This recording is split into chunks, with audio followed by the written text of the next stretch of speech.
Alhamdulillah Ustaz. Alhamdulillah Ustaz, senang banget bisa bermajlis lagi bersama antum Ustaz. Ustaz, kalau Ustaz sudah siap, Ana izin untuk membuka kajian kita pada pagi hari ini Ustaz. Silakan, Fadhil. Bismillahirrahmanirrahim. Alhamdulillahirabbil alamin wassalatu wassalamu ala Rasulillah. Assalamualaikum warahmatullahi wabarakatuh. Ustaz, teman-teman semua yang mencintai Allah Subhanahu wa taala. Alhamdulillah pagi hari ini Selasa kita kembali dikumpulkan di Majelis Ilmu dalam pembahasan kitab Umdatul Ahkam karya Syekh Abdul Ghani Al-Maqdisi rahimahullah ta'ala. Semoga Allah merahmati beliau, keluarga beliau, dan menerima amal beliau.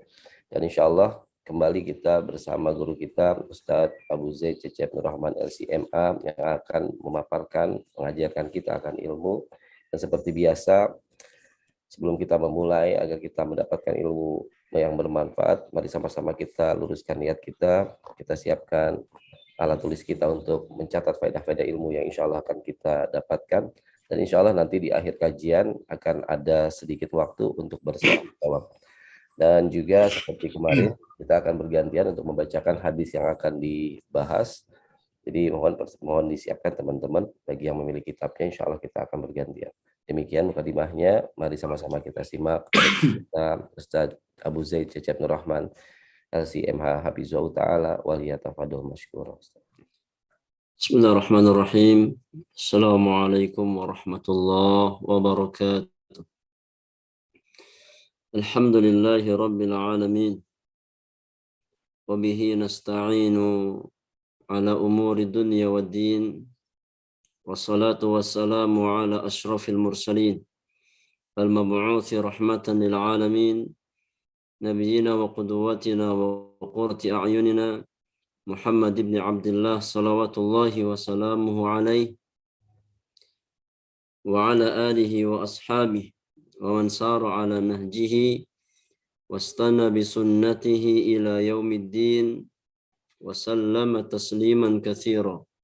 فإن أصدق الحديث كتاب الله وخير الهدي هدي محمد صلى الله عليه وسلم وشر الأمور محدثاتها وكل محدثة بدعة وكل بدعة ضلالة وكل ضلالة في النار أما بعد إخواني وأخواتي في الله rahimani wa rahimakumullahu ajma'in. Teman-teman sekalian yang saya muliakan, yang pertama kita bersyukur kepada Allah Subhanahu wa taala atas semua kenikmatan yang Allah berikan kepada kita sampai detik ini, secara khusus nikmat-nikmat yang berkaitan dengan kemaslahatan akhirat kita. Nikmat agama, nikmat hidayah, nikmat iman dan nikmat Islam, nikmat tauhid, dan juga sunnah Rasulullah sallallahu alaihi wasallam, yang merupakan semuanya itu adalah perkara-perkara yang menuntun seorang hamba kepada jalan-jalan kebaikan, kepada jalan-jalan kebahagiaan.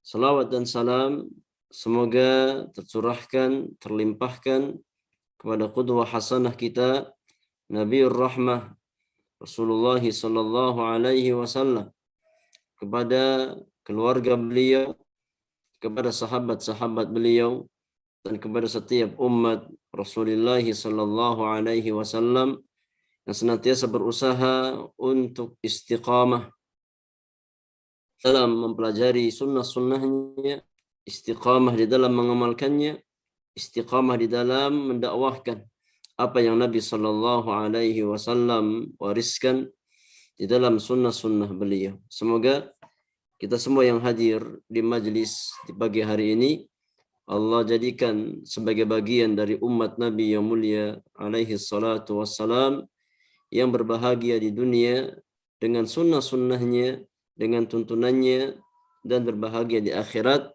dengan syafaatnya, serta dikumpulkan bersama Rasulullah sallallahu alaihi wasallam di dalam jannahnya, di dalam Firdaus al-A'la. Jemaah yang Allah muliakan, di pagi hari ini kita akan masuk pembahasan babul mashi 'alal khuffain, bab ya disyariatkannya mengusap kedua khuf, yakni tatkala seseorang berwudu, membasuh khuf atau mengusap khuf ya. Afwan, mengusap khuf, al-masah ini bukan membasuh, artinya mengusap ya. Mengusap khuf tatkala kita berwudu. Ini bagian dari ya sunnah Nabi Shallallahu Alaihi Wasallam yang merupakan bagian dari rukhsah, keringanan yang ada dalam agama kita. Yang mana disyariatkannya mengusap khuf ya di dalam wudu, baik tatkala seseorang safar ataupun muqim. Ini bagian dari dalil yang menunjukkan bahwasannya agama Islam agama yang mudah. Ya, datang dengan memberikan kemudahan bagi ya kaum muslimin. Ya, memberikan rukhsah bagi orang-orang beriman. Maka tatkala seseorang ya berusaha untuk menjalankan agama, menjalankan syariat sesuai dengan apa yang datang petunjuknya dari Allah dan Rasulnya Sallallahu Alaihi Wasallam, maka niscaya dia dapatkan bahwasanya dinul Islam, agama Islam adalah agama yang mudah. Tatkala ada masyaqqah, ada kesulitan, ya maka di sana ada kemudahan di dalam agama kita. Baik, silakan dibaca. Di mana penulis Al-Imam Abdul Ghani Al-Maqdisi rahmatullahi taala alaihi di dalam babul masih 'alal khufain, beliau membawakan dua buah hadis. Ya, di antara hadis-hadis Rasulullah sallallahu alaihi wasallam yang berkaitan dengan masalah al-mashu 'alal khufaini. Silakan dibaca. Baik, pantau kepada ya, baik Ustaz. Pantau dibaca. Al-mu'alifu rahimahumullahu ta'ala qol anil Mughirati ibn Syu'bah radhiyallahu an qol kuntu ma'an nabi sallallahu alaihi wasallam fi safarin fa akhwaitu li anzi'a khufaihi wa qol da'huma fa inni adkhaltuhuma tahirataini famasaha alaihima. Al-Mughirah bin Syu'bah radhiyallahu an menuturkan, aku pernah bersama Nabi Shallallahu alaihi wasallam dalam sebuah perjalanan. Aku pun turun untuk melepas kedua sepatu Nabi Shallallahu alaihi wasallam. Beliau bersabda, biarkan saja sepatu itu, karena aku memakainya dalam keadaan suci. Nabi Shallallahu alaihi wasallam lantas mengusap kedua sepatu tersebut. Hadis riwayat Bukhari. Nah, barakallahu fiik. Jazakallahu khairan wa baraka fiik. Barakallahu. Hadis yang pertama yang penulis bawakan di dalam babul masih 'alal khuffaini adalah hadis Al-Mughirah bin Syu'bah radhiyallahu taala anhu, di mana beliau berkata, kata Mughirah bin Syu'bah, kuntu ma'an Nabi sallallahu alaihi wasallam fi safarin. Ya, dahulu aku pernah bersafar dalam sebuah safar bersama Nabi yang mulia alaihi salatu wassalam. Fa ahwaitu li anzi'a khufaihi. Maka tatkala Nabi sallallahu alaihi wasallam berwudu, ya, Nabi berwudu setelah yakni melakukan semua gerakan wudu, berkumur-kumur, istinsyak, istinthar, sampai ya pada poin tatkala Nabi hendak mencuci kaki, maka aku pun turun hendak melepas kedua khuf Nabi sallallahu alaihi wasallam. Ya. Faqala, maka tatkala aku hendak melepas khufnya Nabi, Rasulullah sallallahu alaihi wasallam berkata kepadaku, kata Mughirah, da'huma, wahai Mughirah, biarkan keduanya, jangan kau lepas. Ya, biarkan keduanya, jangan dilepas. Fa inni adkhaltuhuma tahirataini. Karena sesungguhnya tadi aku mengenakan keduanya dalam kondisi suci, yakni Nabi yang mulia alaihi salatu wassalam sebelum mengenakan khuf maka beliau di atas taharah, sudah bersuci dulu. Ya, ini makna ucapan Nabi yang mulia, fa inni adkhaltuhuma tahirataini. Yani tatkala aku mengenakan khuf maka aku di atas taharah dalam kondisi sudah bersuci. Maka nggak perlu dilepas. Ya, famasaha alaihima, maka Nabi pun ya hanya mengusap kedua khufnya. Hadis ini, teman-teman yang Allah muliakan, menjelaskan kepada kita beberapa faidah ya seputar al-mashu 'alal khuffain. Yang pertama, hadis ini menjelaskan bahwasannya al-mashu 'alal khuffain adalah perkara yang masyru', perkara yang disyariatkan, ya, yang datang di dalam sunnah Rasulullah sallallahu alaihi wasallam. Ya. Bahkan hadis-hadis yang berbicara tentang al-mashu 'alal khuffain itu sampai pada derajat hadis mutawatir. Artinya sangat banyak jalur periwayatannya. Ya, yang menunjukkan bahwasannya al-mashu 'alal khuffain itu bagian dari sunnah Rasulullah sallallahu alaihi wasallam. Ya, maka kaum muslimin, para ulama bersepakat akan masyru'iyat al-mashi 'alal khuffaini. Disyariatkannya membasuh khuffain yang merupakan bagian dari rukhsah. Ya, kecuali ada satu golongan, satu firqah ya yang syadz, yang mengingkari al-mashu 'alal khuffain. Siapa mereka? Ini orang-orang Syiah Rafidhah. Ya, mereka menganggap tidak ada syariat al-mashu 'alal khuffain. Tapi ahlu sunnah, ya, mayoritas para ulama, mereka berpendapat bahwasannya al-mashu 'alal khuffain itu bagian dari sunnah ya Rasulullah sallallahu alaihi wasallam, karena datang ya dalam hadis-hadis yang mutawatir. Hadis-hadis yang mutawatir, yang sangat banyak jalur periwayatannya. Sampai-sampai al-Imam Ibnu Daqiq al-Id ya rahimahullahu taala, beliau mengatakan ya bahwasannya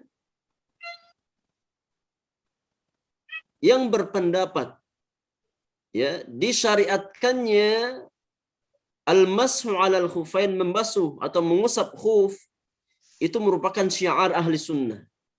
Ya, sedangkan mengingkari al-mashu 'alal khuf itu bagian dari syiar ahli bid'ah. Karena memang tidak ada yang mengingkari ya al-mashu 'alal khuffain kecuali orang-orang Syiah Rafidhah. Ya, adapun ahlu sunnah maka mereka menetapkan adanya mengusap khuf ya tatkala seseorang berwudu. Ya, maka hadis Mughirah bin Syu'bah ini di antara dalil yang menunjukkan bahwasannya al-mashu 'alal khuffain di antara perkara yang masyru' yang disyariatkan dalam agama kita, yang merupakan bagian dari kemudahan dalam beragama. Ya. Adapun yakni cara mengusap khuf, maka disebutkan dalam sebagian ya riwayat, dalam sebagian athar, bahwasanya mengusap khuf itu di bagian atas. Ya, kalau kita pakai khuf, maka yang diusap bagian atas sekali. Jadi kita ambil air, ya, kita lepas, ya, kemudian kita mengusap bagian kanan terlebih dahulu satu kali, ya, yang atasnya, kemudian bagian kiri satu kali, yang atasnya. Ya, karena al-mashu itu beda dengan al-ghuslu atau al-ghaslu. Kalau ya sesuatu yang dibasuh maka 3 kali ya sunnahnya.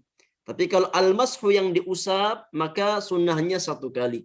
Sebagaimana tatkala kita mengusap kepala ya maka sunnahnya sekali. Demikian pula dengan al-mashu 'alal khuffain. Tatkala kita membasuh khuf maka sunnah membasuh khuf itu 1 kali. Dan ini sangat penting ya.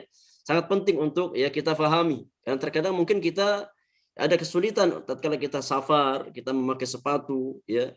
Kemudian kita ya dalam kondisi mungkin ya sulit untuk melepas sepatu tersebut, maka amalkan sunnah ini.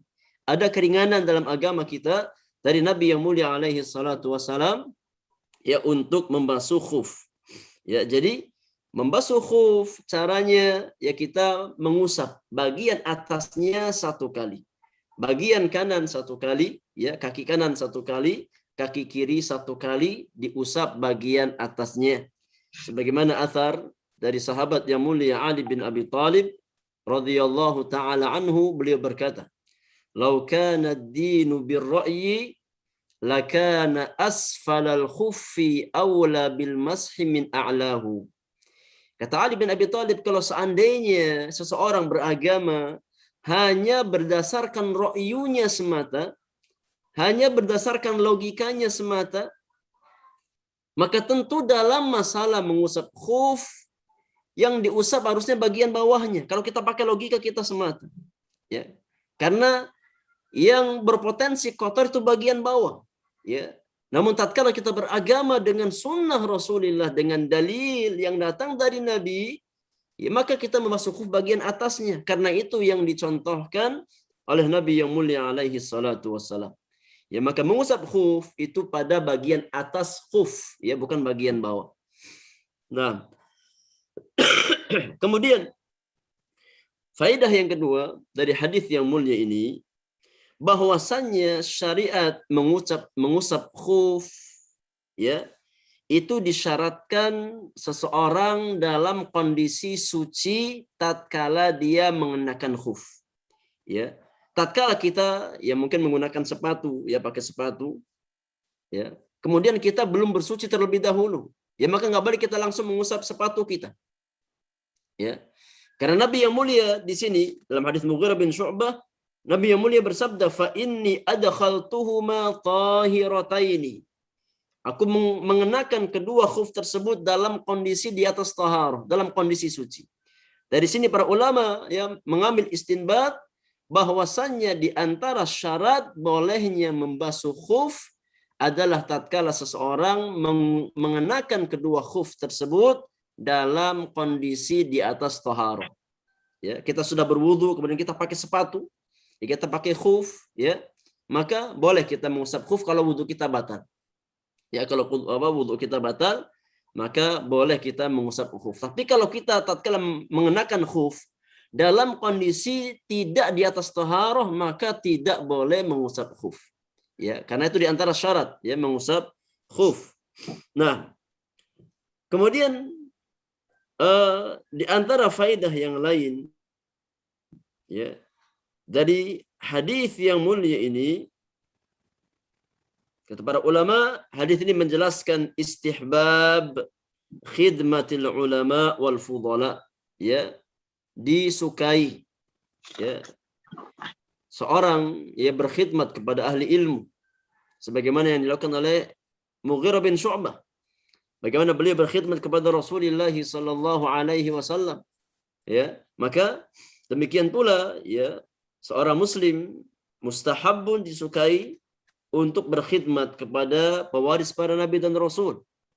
Itu para ahli ilmu, para ulama yang berjalan di atas apa yang Nabi sallallahu alaihi wasallam tuntunkan, di atas apa yang Nabi sallallahu alaihi wasallam wariskan, ya, yakni Al-Qur'anul Karim dan sunnah Rasulullah sallallahu alaihi wasallam. Kemudian faedah yang keempat, datang dalam sebagian riwayat, dijelaskan dalam sebagian riwayat bahwasannya hadis Mughirah bin Syu'bah ini ya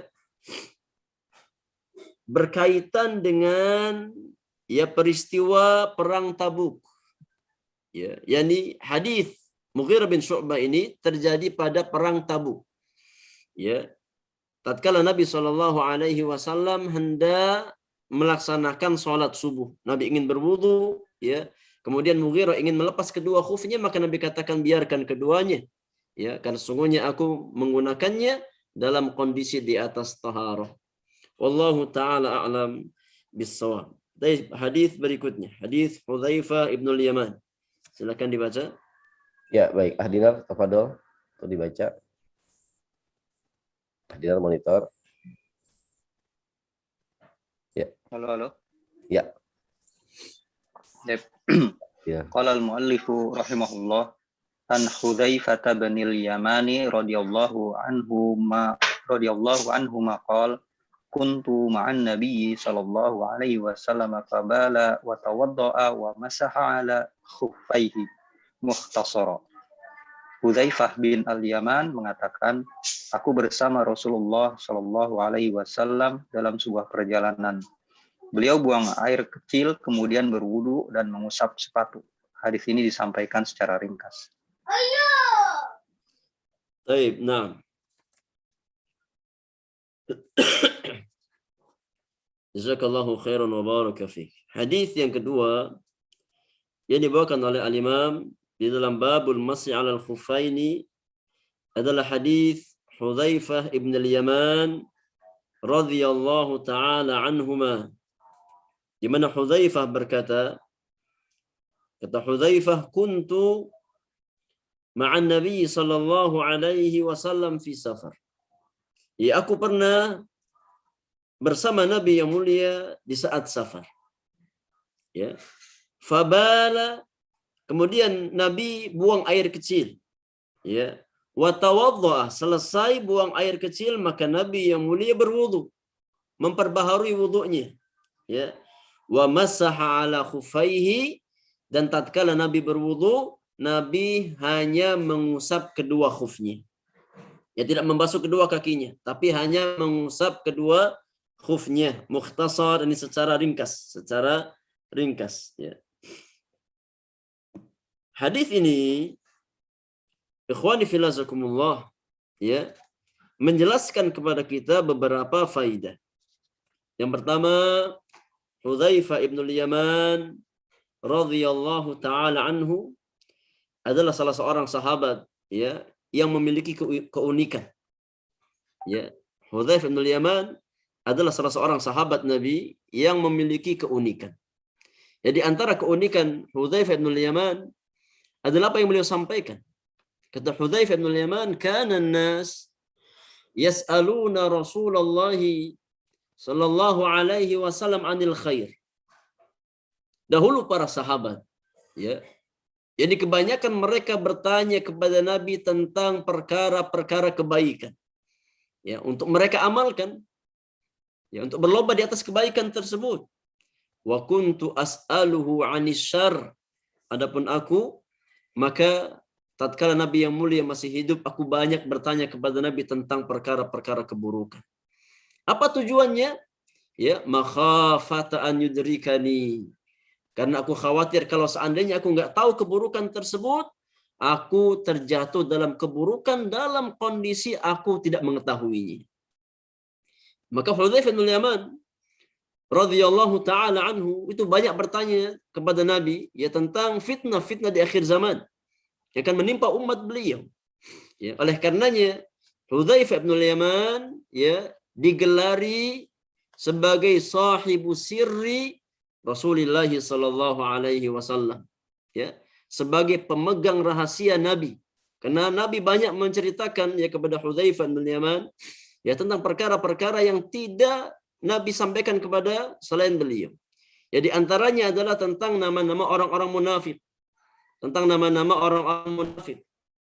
Ya, Nabi sampaikan kepada Hudzaifah bin Yaman. Ya, sehingga Amirul Mukminin Umar bin Khattab radhiyallahu taala anhu, ya, ingin mencari tahu tentang kondisi beliau.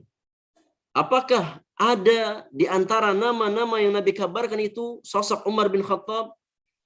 Ya. Karena Umar khawatir kalau seandainya ternyata di antara nama-nama yang Nabi kabarkan, ya, dari kalangan al-munafiqun ada sosok Umar bin Khattab.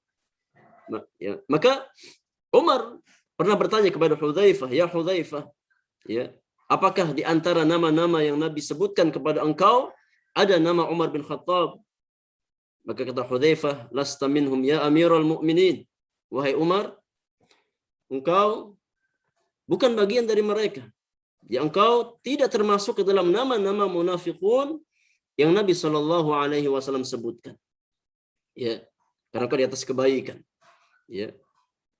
Maka ini di antara keunikan sahabat yang mulia Hudzaifah ibn al-Yaman, radhiyallahu taala anhu wa ardhah.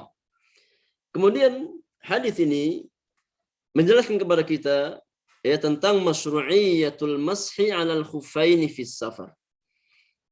Disyariatkannya untuk mengusap khuf tatkala seseorang dalam kondisi safar. Ini diperbolehkan. Ya. Diperbolehkan.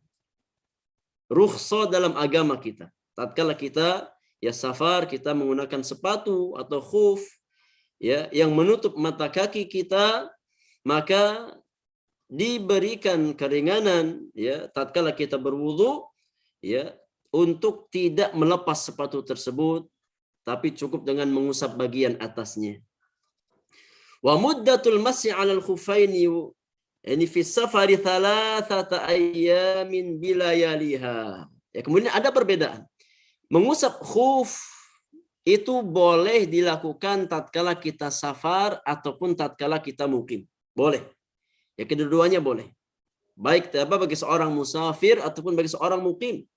Ya, maka diperbolehkan untuk sesekali mengusap khuf. Ya, mengusap khuf boleh. Jadi nggak hanya khusus bagi orang yang safar.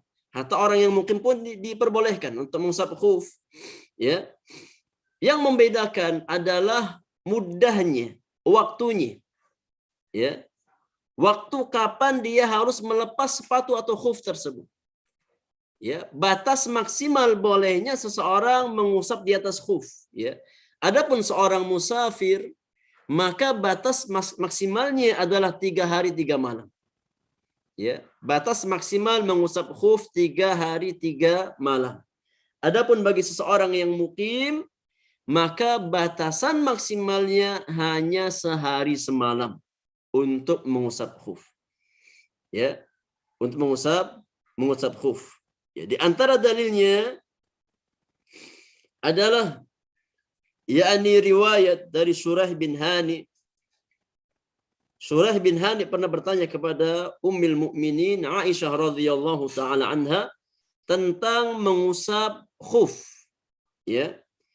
Maka Aisyah berkata kepada Shuraih bin Hani, "Sal 'Aliyan." Wahai Shuraih, tanyakan kepada Ali bin Abi Thalib. Ya. Fa innahu kana yaghzu ma'a Rasulillah sallallahu alaihi wasallam, karena Ali yang tahu ya tentang masalah ini. Dia pernah keluar bersama Nabi, ya berperang bersama Nabi sallallahu alaihi wasallam, dan dia tahu tentang masalah mengusap khuf ini. Tanya kepada Ali. Akhirnya Shuraih bin Hani bertanya kepada Ali bin Abi Thalib. Kemudian Ali bin Abi Thalib menjawab, lil musafiri 3 ayamin wa layalihinna walil muqimi yaumun wa lailatun. Ya, diperbolehkan mengusap khuf bagi seorang musafir itu batasan waktu maksimalnya adalah 3 hari 3 malam. Sedangkan bagi seorang yang mukim, maka batasan waktu maksimalnya hanya sehari semalam. Maksudnya di sini, jamaah yang Allah muliakan, ini kapan terakhir kita masih boleh mengusap khuf? Ya, kalau seandainya sudah sampai batasan waktu maksimal, maka kita wajib melepas sepatu kita dan kita wajib membasuh kaki kita kembali. Ya, maka seorang yang musafir itu batasan waktunya 3 hari 3 malam. Contoh, ya, contoh kita yakni mengusap khuf pada waktu subuh jam 4:30. Ya. Maka di hari hari Selasa, ya, 4:30 di hari Selasa. Berarti hitung dari hari itu ya ke 3 hari 3 malam. Ya, berarti dari hari Selasa, Rabu 1 hari semalam. Rabu ke Kamis 2 hari 2 malam. Kamis ke Jumat 3 hari 3 malam. Ya, maka setelah masuk Jumat pagi, maka kita tidak boleh lagi mengusap khuf kita. Karena sudah keluar batas maksimal. Ya. Kalau kita ingin mengusap khuf kita lagi, kita harus melepasnya terlebih dahulu. Ya, kita berwudu, kita cuci kedua kaki kita. Ya, kalau kita mau pakai lagi sepatu, pakai lagi sepatu. Setelah itu boleh ngusap lagi. Ya. Nah, ini makna batasan maksimal. Kalau sudah sampai 3 hari 3 malam, maka sepatu harus dilepas dan kaki harus dicuci. Ya. Selama belum sampai batasan maksimal, maka kita masih boleh mengusap khuf kita. Ya. Adapun orang yang mukim, maka batasan maksimalnya adalah yaumun walailah, 1 hari 1 malam. yakni 1 kali 24 jam. Ini batasan maksimal mengusap khuf. Di antara faedah dari hadis yang mulia ini juga, ya, hadis ini menjelaskan kepada kita bahwasannya, ya, mengusap khuf itu boleh dilakukan dari hadas kecil, ya, dari hadas kecil. Hudzaifah bin Yaman mengatakan bahwasanya Nabi yang mulia, ya, setelah buang hajat, buang air kecil, Nabi berwudu. Ya, kemudian, ya, dalam wudunya Nabi hanya mengusap khufnya. Di sini Nabi yang mulia mengusap khuf, ya, dari hadas kecil. Dari hadas kecil. Dari sini para ulama beristinbat bahwasanya mengusap khuf itu diperbolehkan dari hadas kecil. Ya, seperti buang angin, atau buang air kecil, atau buang air besar, atau karena tidur. Ya. Kemudian batal wudunya. Maka boleh dia memperbaharui wudunya, ya, dengan mengusap khuf tatkala sampai bagian kaki. Ya. Adapun tatkala seseorang hadasnya hadas akbar, maka enggak cukup mengusap khuf, tapi harus dilepas dan mandi janabah. Ya. Jadi mengusap khuf itu hanya diperbolehkan bagi seseorang yang hadasnya hadas asghar, hadas kecil. Adapun tatkala kita berhadas hadas akbar, ya, yang mengharuskan kita janabah mandi junub, maka ya kita harus mandi janabah dan kita lepas khuf kita lepas sepatu kita. Nggak boleh kita hanya mengusap pada khuf kita. Nah, wallahu ta'ala a'lam bissawab. Ini di antara faidah, ya, yang berkaitan seputar masalah mengusap khuf, mengusap khuf. Taib, Allahu a'lam. Taib, mungkin cukup ya jamaah yang Allah muliakan untuk bab tentang masalah madhi, dan yang lainnya kita bahas di pertemuan yang akan datang. Ya, selebihnya masih ada waktu beberapa menit, kita beri kesempatan bersoal jawab, ya, seputar apa yang kita bahas di pagi hari ini. Untuk materi selanjutnya insya Allah kita bahas di pertemuan yang akan datang. Cukup ya pagi ini kita bahas babul masih 'alal khufain. Ya, semoga berfaedah untuk kita semuanya. Wallahu taala a'lam bissawab. Allah yubarik fik Ustaz, jazakumullah khairan atas ilmu yang telah disampaikan terkait mengusap khuf. Dan teman-teman sekalian, kita masuk ke sesi tanya jawab. Kita punya waktu beberapa menit untuk bersoal jawab. Tafadhol yang ingin bertanya. Ada Bang Sirun? Ya, tafadhol Bang Sirun untuk menghidupkan mic-nya. Syukran jazakallahu khairan Bang. Barakallahu fiik Ustadz. Ana mau tanya terkait dengan mengusap ketika kita menggunakan kaos kaki dan sepatu. Apakah melepas sepatu itu sudah termasuk melepas khuf, atau misalnya masih ada kaos kaki yang kita gunakan, itu bisa mengusap kaos kaki saja Ustadz? Karena kadang kita pakai sepatu masuk ke dalam masjid, wudu masih ada, dan kita cukup mengusap kaos kaki. Barakallahu fiik. Nah, jawabannya boleh, ya. Ya, sebagian ulama mengatakan bahwasanya kaos kaki itu bagian dari khuf, ya, hukumnya seperti khuf. Maka tatkala seseorang dia berwudu, ya, kemudian ingin mengusap khuf, ya, dan yang dia kenakan adalah kaos kaki, maka cukup baginya, ya, untuk mengusap di atas kaos kaki tersebut, ya.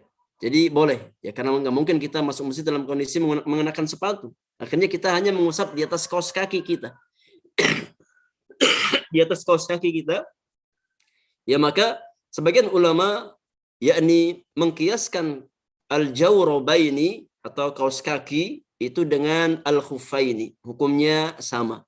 Ya, maka diperbolehkan seseorang mengusap di atas kaos kakinya, ya, tanpa harus melepas keduanya, dan dia yakni sholat dengan kedua kaos kaki tersebut. Nah, kalau dalam kondisi seperti itu maka diperbolehkan. Nah, wallahu taala alam bissawab. Syukran jazakallahu khairan Ustaz. Wa iyyakum. Ya, baik Bang Silon, terima kasih atas pertanyaannya. Dan selanjutnya teman-teman ada yang bertanya lagi? Baik. Silakan menekan tombol raise hand-nya. Ustaz, sebentar belum ada yang bertanya. Ana izin bertanya Ustaz. Terkait dengan khuf yang digunakan, apakah harus menutupi mata kaki atau boleh di bawah mata kaki Ustaz? Nah, wallahu alam, ini para ulama mensyaratkan ya dibolehkannya mengusap khuf tatkala khuf tersebut menutupi al-ka'bain, kedua mata kaki. Ya, adapun tatkala sepatu yang kita gunakan ya seperti apa sendal sepatu yang enggak sampai mata kaki maka dilepas. Ya, maka dilepas. Tapi sepatu ataupun yakni yang semisal dengan sepatu kaos kaki yang panjang ya yang sampai di atas mata kaki ya maka disitulah ya seseorang boleh mengusap sepatu ataupun kaos kaki tersebut. Adapun tatkala sepatu yang kita gunakan hanya ya sebagian ya kecil nggak sampai menutup mata kaki kita, maka tidak disyariatkan untuk mengusap sepatu tersebut. Ya, ini ada pembahasan para ulama di antara syarat al-khuf yakni minimal dia menutup semua mata kaki. Ya, kalau tidak tertutup semuanya, maka tidak disyariatkan untuk mengusap di atas sepatu tersebut. Wallahu taala alam bisawab. Allah barik fiik Ustaz, jazakallahu khairan atas jawabannya. Dan sepertinya tadi pertanyaan terakhir Ustaz, karena di chat dan di raise hand juga belum ada lagi yang mengangkat tangan. Jadi kita cukupkan kajian kita pada pagi hari ini, dan sebelum ditutup Ustaz seperti biasa mohon diberikan penekanan lagi dari apa yang telah antum berikan. Barakallahu fiikum. Taib, ikhwani fillah jazakumullah wa akhwati fiddin rahimakumullah ajma'in. Ya. Di antara faedah yang bisa kita ambil, yang kita tekankan di pagi hari ini, bahwasannya syariat Allah itu datang dengan membawa kemudahan. Sebagaimana firman Allah Subhanahu wa taala, yuridullahu bikumul yusra wa la yuridu bikumul usra. Ya, Allah menghendaki kemudahan bagi kalian dan Allah tidak menghendaki kesulitan bagi kalian. Nabi yang mulia alaihi salatu wassalam juga bersabda, inna dina yusrun, sesungguhnya agama Islam adalah agama yang mudah. Walan yushadad dina illa ghalabahu, dan tidak ada orang yang berlebih-lebihan dalam beragama ya melainkan dia pasti akan tumbang, akan binasa. Maka tatkala seseorang berusaha untuk berislam, menjalankan dinul Islam sebagaimana yang datang keterangannya, datang dalilnya dari Allah dan Rasulnya Sallallahu Alaihi Wasallam, dia dapatkan Islam adalah agama yang indah dan agama yang mudah. Ya, karena terkadang yang memberat-beratkan itu apa yang kita masukkan ke dalam dinul Islam, padahal bukan bagian dari Islam itu sendiri. Ya, tatkala kita berusaha mengamalkan Al-Quranul Karim di atas apa yang Nabi Sallallahu Alaihi Wasallam tuntunkan, kita akan dapatkan ya Islam adalah agama yang sangat indah, ya penuh dengan kemudahan, ya penuh dengan rukhsah, keringanan, ya. Dan Islam adalah agama yang memberikan ya banyak kemudahan bagi kaum muslimin. Maka kewajiban kita adalah berusaha untuk terus mengkaji, mempelajari ya apa yang Nabi Shallallahu Alaihi Wasallam tuntunkan kepada kita di dalam sunnah-sunnahnya, ya, dan kita yakni berusaha untuk beragama di atas basirah, di atas apa yang Allah dan Rasulnya Shallallahu Alaihi Wasallam tuntunkan. Kemudian ya poin yang kedua, bahwasanya di dalam beragama ya seseorang ya tidak cukup hanya bermodalkan logikanya, hanya bermodalkan ro'yunya, ya, tapi yang paling utama adalah ketundukan, ya, taslim kepada dalil, kepada apa yang datang dari Allah dan Rasulnya Sallallahu Alaihi Wasallam. Ya, karena kalau seseorang beragama hanya mengedepankan logikanya, pasti dia akan tersesat. Kewajiban orang-orang beriman menjadikan akalnya, logikanya sebagai makmum di belakang dalil. Ya, jangan paksa dalil ikut logika kita. Yang masuk logika kita ambil, yang nggak masuk kita buang. Nah, ini bukan cara beragama seorang muslim. Cara beragama seorang muslim adalah menjadikan akalnya, logikanya ya sebagai makmum di belakang dalil Al-Quranul Karim dan sunnah Rasulullah sallallahu alaihi wasallam. Maka orang-orang yang ya berusaha untuk yakni memaksakan kehendaknya, ya, memaksakan logikanya, ya,